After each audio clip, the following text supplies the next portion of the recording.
পৃথিবীতে মৃত্যুর চিন্তা একমাত্র মানুষ বাদে অন্য কোন ইতর প্রাণী, অন্য কোন জীব জন্তু, ইতর প্রাণীর মধ্যে মৃত্যুর চিন্তা নাই। এখন প্রশ্ন, তাহলে ভগবান মানুষকে এই কঠিন মৃত্যু চিন্তা কেন দিলেন? শ্রীমদ্ ভাগবত উত্তর দিলেন, ওগো অপরকে কাঁদালে,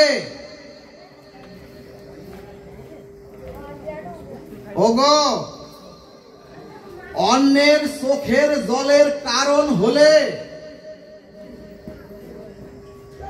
আপনাকেও বহু জন্ম কাটতে হবে।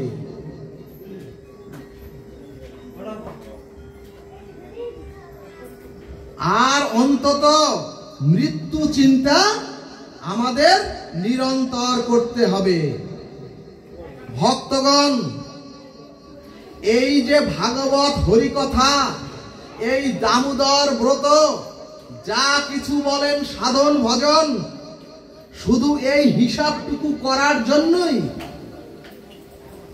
সাধু বলেন, শাস্ত্র বলেন, গুরু বলেন, ভাগবত পাঠ বলেন, সমস্ত কিছু এই হিসাবটুকু আপনার আমার করার জন্য। সুধীজন, পশু পাখি জন্তু জানোয়ারদের জন্য কিন্তু কোন ধর্ম, কোন ভাগবত উপদেশ নাই। চৈতন্য ভাগবত দৃষ্টান্তে বললেন, একজন মানুষ জনসম্মুখে মূত্র ত্যাগ করায় যখন তাকে বিচারক সাজা দিচ্ছেন, তখন লোকটি বিচারককে জিজ্ঞেস করছেন, আচ্ছা প্রভু, মানুষ শ্রেষ্ঠ নাকি ঘোড়া শ্রেষ্ঠ? মানুষ বড় নাকি ঘোড়া বড়? তখন বিচারক, তখন লোকটি বলছে, সুধীজন, লোকটি বলছে যে কুকুর ঘোড়া যখন, কথা বলো না, কুকুর ঘোড়া যখন রাস্তায় প্রস্রাব করে তাদের তো সাজা হয় না, সেই কুকুর বিড়াল ঘোড়ার তো কোনো জেল জরিমানা হয় না। ভাগবত উত্তর দিলেন, ওগো একমাত্র মানুষ ব্যতীত অন্য কারো কোনো শাস্ত্র উপদেশ নাই, একমাত্র মানুষ ব্যতীত কারো জেল জরিমানা নাই। ভাগবত বললেন, ওগো তোমাদের মানতে হবে, তাই তোমরা মানুষ। সুধীজন, আর যদি না মানেন, আর যদি আমি না মানি, তাহলে আকারে মানুষ হলেও আমি আপনি মানুষ নই। অর্থাৎ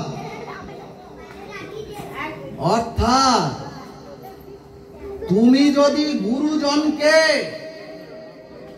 তোমরা যদি শ্রেষ্ঠ জনকে, এবং তোমরা যদি আদর্শকে, আর যদি তোমরা সত্যকে এবং যদি ত্যাগকে না মানতে পারো,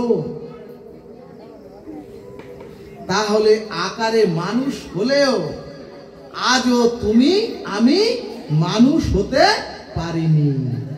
ভক্তগণ, ভাগবত আলোচনা অন্য কিছু নয়। ভাগবত আমাদের মনুষ্যত্ব জাগরণ করে মানুষ হতে শিখায়। আর যদি শাস্ত্রের আনুগত্যে, যদি শাস্ত্রের এই শাস্ত্রের এই আলোচনা আপনার মধ্যে যদি আচরণ করেন, তাহলে ভাগবত বললেন আপনি আমি এক একটি দিব্য কান্তি জ্যোতি দেহ প্রাপ্ত হয়ে আমরা সকলেই ব্রজের বা যাত্রী হব। জয় নিতাই গৌর হরি বল। কিন্তু যদি মনে করেন যে আচরণ দেখছি, যদি মনে করেন শুধু শুনে গেলাম আর ভালো প্রসাদ খেয়ে চলে গেলাম, তাহলে আপনি নিজেকেই ঠকালেন।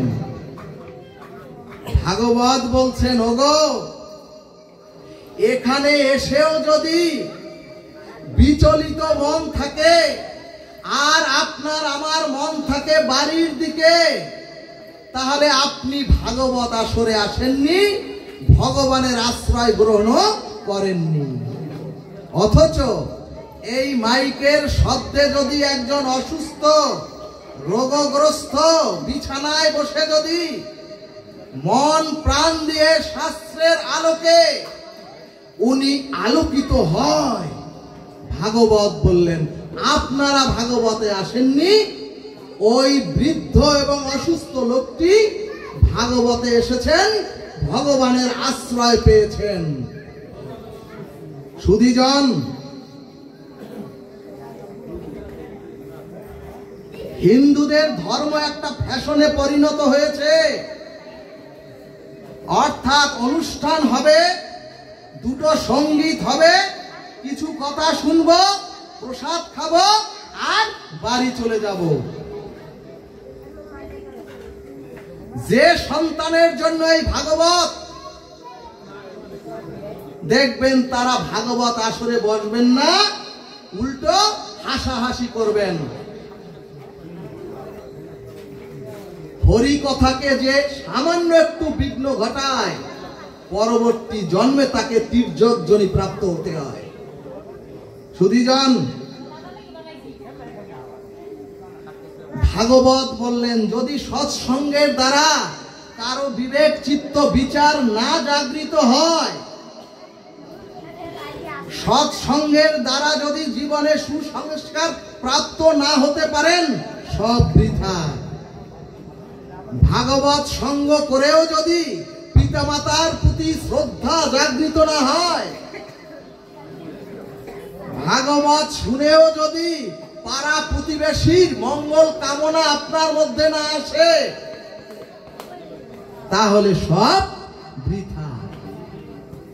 ভাগবত সিদ্ধান্তে বললেন যখন সাধু সঙ্গের দ্বারা, যখন আপনার বিবেক বিচার দ্বারা শত সহস্র প্রতিকূল অবস্থার মধ্যেও যখন আপনার কাম ক্রোধ পর স্ত্রী আসক্তি এবং নেশা জগতের মতো ভগবত বিরোধী কর্ম থেকে বিরত হয়ে ধীরে ধীরে জন্ম জন্মান্তরের শুদ্ধ সংস্কারের দ্বারা আপনি আপনার পশুত্ব নষ্ট করে যখন মনুষ্যত্বে উন্নীত হবেন, তখনই বুঝবেন আপনার সাধু সঙ্গ হরিকথা সার্থক হয়ে মানব জন্ম সার্থক হয়েছে। জয় নিতাই গৌর হরি বল। এরপরে ভাগবতের অষ্টম স্কন্ধে কামনা দূর করার 4টি মহা ঔষধির তত্ত্ব দিলেন ভাগবত। অর্থাৎ আপনারা যদি 4টি তত্ত্ব গ্রহণ করেন, তাহলে আপনাদের অনন্ত কামনা বাসনা দূরীভূত হয়ে আপনারা শান্তি, কল্যাণ এবং ভগবত ভক্তির অধিকারী হয়ে চিরমুক্তি পাবেন। বলো না গো রাধে রাধে। ভাগবতের মহা ঔষধি প্রথম তত্ত্বটি হলো নিরন্তর ভগবানের নাম স্মরণ। ও মাগো, শাস্ত্র দৃষ্টান্ত দিলেন অবিচ্ছন্ন তৈল ধারাকে তেল যদি ঢালেন অবিচ্ছন্ন তৈল ধারাকেই ভক্তি বলে।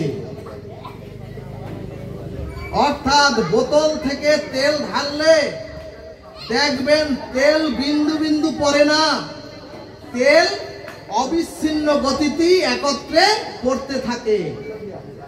ঠিক তেমনি ভাগবত সাধন ভজন মানে হচ্ছে শুধু সকালে 1 ঘন্টা আহ্নিক করে, আর যদি সারা দিনে নিরন্তর ভগবানকে স্মরণ মনন না হয়, ভাগবতকে ভক্তি বলে না। পিছনে একটু ওদেরকে ই করতে পারো, কর্তৃপক্ষ কারা? কথা বলে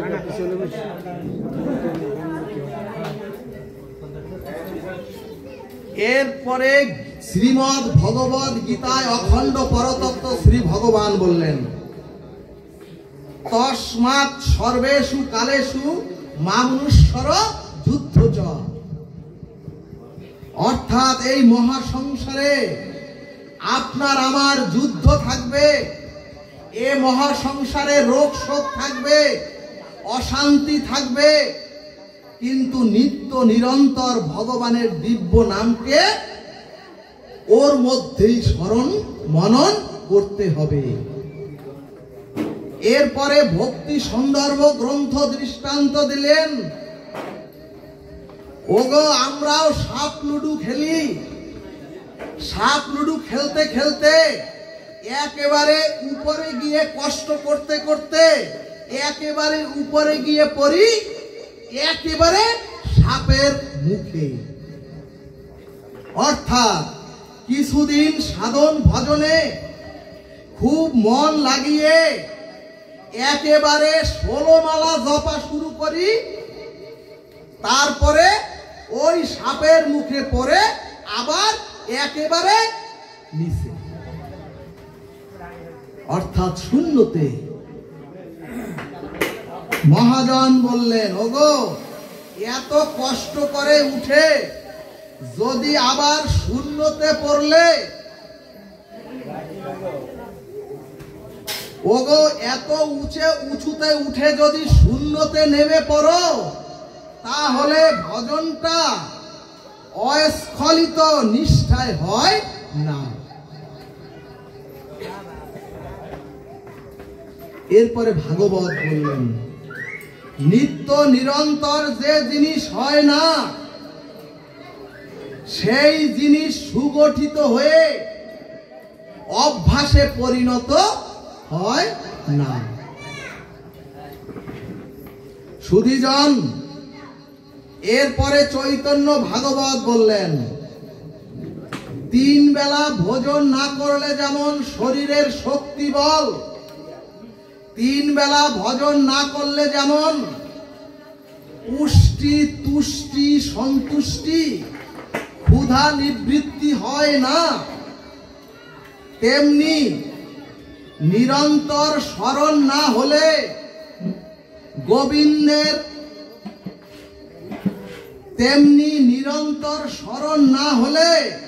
গোবিন্দের হৃদয়ে সন্তুষ্টিও হয় না। এরপরে মহাপ্রভু আরো সরল করে বললেন, ওগো, খাইতে শুইতে উঠিতে বসিতে যথা তথা নাম লও। সুধীজন, এরপরে শ্রী শ্রী চৈতন্য চরিতামৃত দৃষ্টান্তে বললেন, এক রাজা ঘোষণা করে বললেন, আমার রাজ্যে যিনি সন্ধ্যা আহ্নিক সন্ধ্যা বন্দনা করবেন না, আমি তাকে রাজদণ্ড দেব।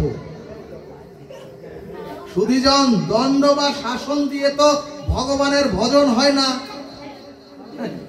তখন রাজা দণ্ড দিতে বেরিয়ে দেখেন একজন সন্ধ্যাবেলা শৌচে যাচ্ছিলেন, একজন সন্ধ্যাবেলা সাধু শৌচে যাচ্ছিলেন জল ভর্তি বদনা নিয়ে। সুধীজন, যেই রাজার সম্মুখে ওই সাধু জল ভরা বদনা নিয়ে পড়েছেন, অমনি ওই সাধু শৌচের বদনার জল নিয়ে হাতে ওই বদনার জল নিয়ে হাতে বলা শুরু করলেন, অং অপবিত্র পবিত্র বা সর্বাবস্থায় গত পিবা। রাজা মশাই তো রেগে, প্রচন্ড রেগে বললেন, কি ব্যাপার হে, ওটা তো শৌচের জল, ওই শৌচের জল নিয়ে যাচ্ছিলে তো মল ত্যাগ করতে অথবা মূত্র ত্যাগ করতে, তাহলে শৌচের জল নিয়েই অপবিত্র পবিত্র বা শুরু করলে কেন? লোকটি বলল, হে মহারাজ, এটা তো হচ্ছে আনহিক, এটা তো হচ্ছে দণ্ডের আনহিক। অর্থাৎ আনহিক না করলে আপনি তো আমাকে দণ্ড দিবেন, ওই দণ্ডের ভয়ে শৌচের জল দিয়ে অপবিত্র পবিত্র বা করে দিয়েছি। সুধীজন, বুঝতে হবে। তখন রাজা মশাই বললেন, ও সাধু, তাহলে যথার্থ আনহিক কখন হবে? সুধীজন ভাগবত বললেন, মলমূত্র ত্যাগের পরে স্নান করে শুদ্ধ বস্ত্র পরে পবিত্র শান্ত হয়ে ঠাকুর ঘরে গিয়ে প্রকৃত যথার্থ আনহিক হবে। সুধীজন, এর পরে শাস্ত্র বললেন, গুরুদেব তো বলেছেন মালা জপতে, আমরাও নদীতে জাল ফেলে, গুরুদেব তো প্রত্যেককে বলেছেন মালা জপতে, আর আমরাও নদীতে জাল ফেলে কাশির মতো জাল যেভাবে টানে, আমরাও মালা ওইভাবে টানি, আর দেখি কয়টা মালা বাকি আছে দেখি। সুধীজন, সুধীজন ভাগবত বললেন, ওগো, এই যে কাশির মতো টানি আর দেখি কয়টা বাকি রইল। ভাগবত বললেন, ওগো, এটা হচ্ছে শাসনের ভজন অথবা যন্ত্রের ভজন। ওগো, এটা হচ্ছে যন্ত্রের ভজন। অর্থাৎ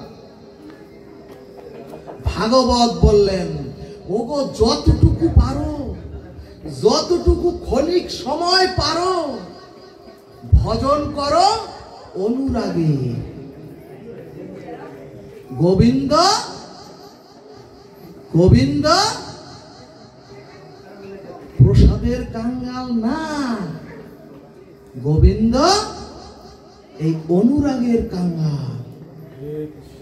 সুধীজন, অর্থাৎ ভগবানকে আনন্দ দেওয়ার জন্য নিষ্ঠার সহিত রুচির সহিত ভজনটুকু করতে হবে। সুধীজন, ভাগবতের নিগুড় তত্ত্ব হলো নিত্য নিরন্তর ভগবানের নাম স্মরণ করাটাই হলো প্রেম ভক্তি পাওয়া একমাত্র উপায়, একমাত্র লক্ষণ। এবং প্রেম ভক্তি পেয়ে ভালোবাসা যদি আপনার মধ্যে প্রগাঢ় হয়, সুধীজন, সেখানেই থাকে প্রবল হৃদয়ের অনুরাগ, যে অনুরাগটুকু ভগবান গ্রহণ করে এ জগতের মালা চন্দন বিবাহের মতো আমরা যেমন মালা দিয়ে গ্রহণ করি, যদি ওই অনুরাগের ভক্তিটুকু আপনার মধ্যে সঞ্চিত হয়, ভগবান বললেন, তখন জগতের মালার মতো আমি তোমাকে চিরতরে আবদ্ধ করে ফেলি। জয় নিতাই গৌর হরিবল।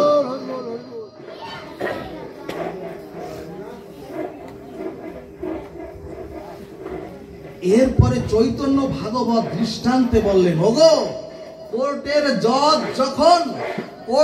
জজ যখন বাসগৃহে আসে, তখন ছোট্ট মেয়েটা বলে, ও বাবা, আমি তোমার পিঠে চড়বো, তোমাকে ঘোড়া বানাবো।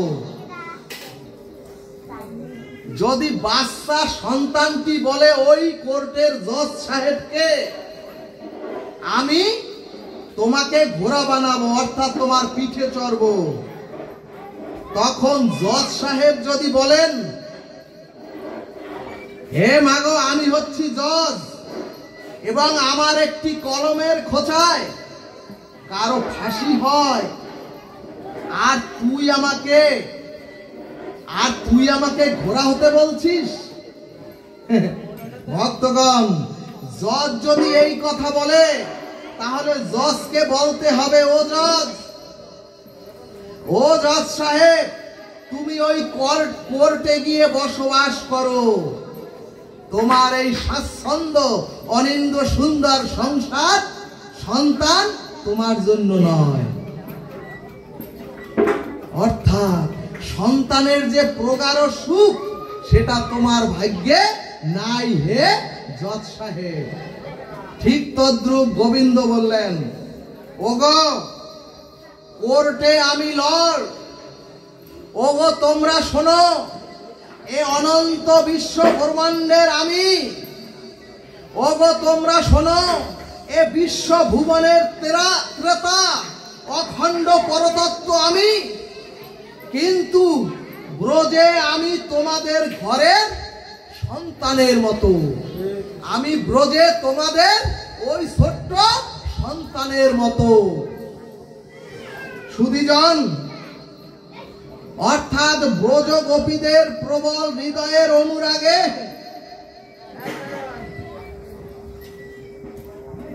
গোবিন্দ বলছেন, ওগো ওই গোপীদের প্রগাঢ় ভক্তির অনুরাগে আমি কারো সখা, ওগো আমি কারো সন্তান, মা যশোদার সন্তান, ওগো আমি নন্দ মহারাজের পুত্র, ওগো আমি দাম সুধাম, ওদের আমি সখা। ওগো এই ভক্তিটুকু আর এই ভালোবাসাটুকুই হচ্ছে ব্রজের রাগানুরাগা ভক্তি।